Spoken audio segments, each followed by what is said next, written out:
नमस्ते दोस्तों, आज हम जानेंगे सर्वाइकल स्पॉन्डिलोसिस के बारे में। गर्दन का दर्द।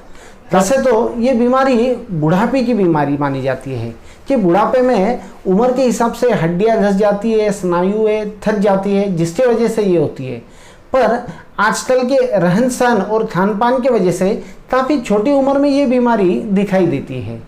इसके प्रमुख लक्षण माने गर्दन में जकड़ाहट होना, मानो गर्दन हिलाने में भी तकलीफ होती है, ऐसी कंडीशन भी कुछ पेशेंट्स में आ जाती है।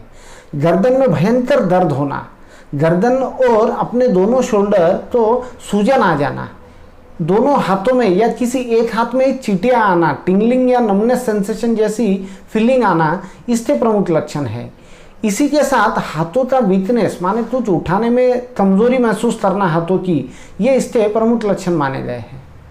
इसी के कारण आजकल गलत पोस्चर, गलत तरीके से काम करना या गलत तरीके से गर्दन का इस्तेमाल करना, ये इसके बीमारी का प्रमुख कारण है।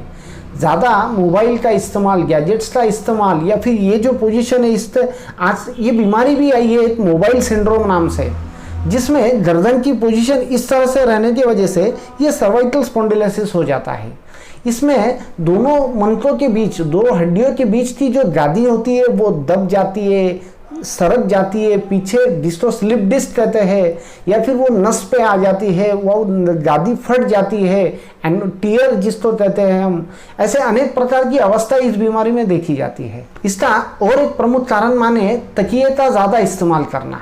ज़्यादा मोटा तकिया भी हमारे गर्दन के स्नायुओं को आकुंचित कर जाता है, कॉन्स्ट्रैक्ट कर जाता है, जिसके वजह से मंतों के हड्डियों पे ज़्यादा लोड आता है, स्नायुओं पे ज़्यादा लोड आता है। वो उसी के बाद ज़्यादा झुक के काम करना, खाली नीचे झुक के काम करना, या गर्दन को किसी एक पोजीशन में ही ज़्यादा देर रख के काम करना, ये भी इसकी वजह मानी गई है। कभी कभी कोई आघात हो जाता है, एक्सीडेंट हो जाता है, या मार लग जाता है गर्दन के इस एरिया में, उसके वजह से भी ये लक्षण पाए जा सकते हैं। इसी के साथ स्ट्रेस, काफ़ी स्ट्रेस भरी कंडीशन में हमारे शरीर के सभी जोड़ों में अचानक एक दर्द शुरू हो जाता है, जिसका ज़्यादातर परिणाम सर और गर्दन के इस हिस्से पे होता है। कुछ बीमारियां जैसे रूमेटॉइड आर्थराइटिस, CLB27, ऐसी कुछ आर्थराइटिक बीमारियां हैं जिनमें भी गर्दन की दर्द, जकड़ाहट जैसे लक्षण पाए जाते हैं। मेरे पास काफ़ी पेशेंट्स अपने एक्सरे, MRI लेके आते हैं और कहते हैं कि अब सब हो गया है, अब आयुर्वेद से कुछ हो सकता है तो देखिए। तो मैं कहना चाहूँगा दोस्तों, अगर इस बीमारी का सही तरीके से और सही समय के अंदर अगर इलाज करें तो ये बीमारी पूरी तरीके से ठीक हो सकती है। ये बीमारी वात और कफ दोष बढ़ने से शरीर में पाई जाती है। शरीर में वात दोष बढ़ने की वजह से इसकी चिकित्सा भी कुछ उस प्रकार ही की गई है जो वात को कम करे। सबसे पहले इसमें आता है स्नेहन, जिसे मसाज कह सकते हैं।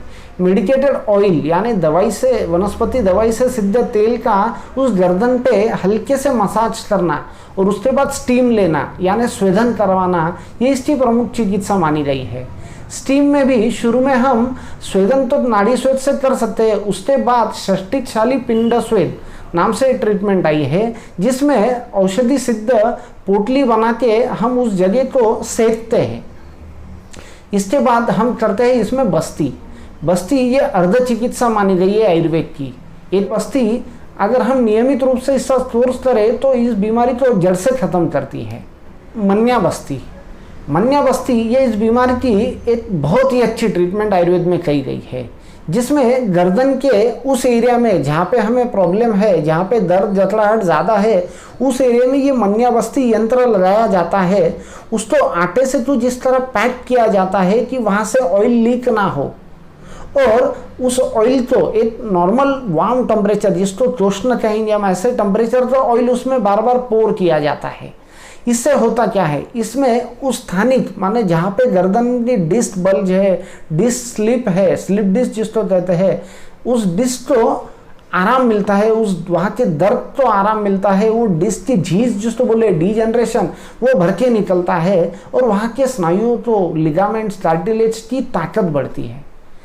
उसके बाद कुछ नसें ट्रीटमेंट आई है। दोनों नासाओं के मूल में एक तेल, मेडिकेटेड ऑयल को ड्रॉप किया जाता है, जिससे इस रीजन की ताकत बढ़ने में हमें मदद मिलती है। उसमें हम बला तेल जो अश्वगंधादि घृत माने घी का भी, आयुर्वेदिक घी जो आता है उसका भी इस नस्य में प्रयोग किया जाता है। कुछ वनस्पति द्रव्य जैसे लहसुन, जोधशूर, दुद्दुल, देवदार, रासना, ऐसी सूंठ, ऐसी कुछ वनस्पतियां हैं जो इस सर्वाइकल स्पॉन्डिलोसिस में बहुत ही अच्छा काम करती है। इसी के साथ कुछ कल्प भी है जैसे सिंहना दुद्दुल, महायोद्रा दुद्दुल, जोधशूर आदि दुद्दुल, वात गजांतुष रस, ऐसे जो वात कफ दोषों पे काम करने वाली दवाइयाँ है, इसका हम रुग्ण के, पेशेंट के प्रकृति के अनुसार इस्तेमाल करेंगे तो काफ़ी जल्दी आराम मिलेगा। तो दोस्तों, आज ही अपने निकटतम डॉक्टर से अपनी प्रकृति पहचानिए और उसके अनुसार इसकी ट्रीटमेंट कीजिए और देखिए कितने जल्दी आराम मिलता है।